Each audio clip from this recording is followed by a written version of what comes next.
Yung mga basher naman 'no, kung may naranasan yung makakuha ng basher, so dapat pa rin tayong magpasalamat diyan kasi natural lang 'yan. Kasama 'yan dito sa social media. So, 'wag kayong dapat marunong kayong magdala 'no, sa ganyan.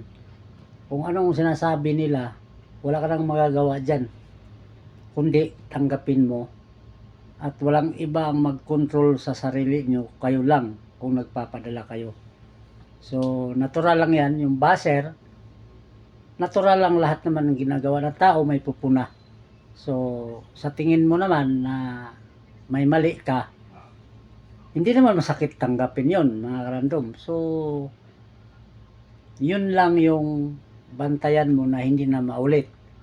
Kung sakali man kung sakaling may basher kayo, ganun lang naman yon.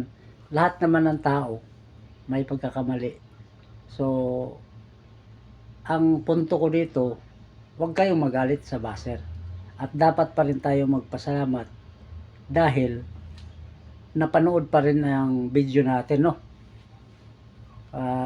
Bilang isa rin yan sila na nagpapasahod sa atin kasi hindi naman nila malaman yun na mali ka kung hindi nila napanood. So, kung ano ang mali, yun yung itama.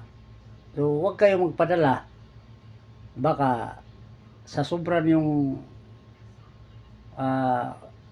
siyempre magagalit kayo, magtampo kayo, basta tanggapin nyo lang, kasama yan dito sa pagpasok dito sa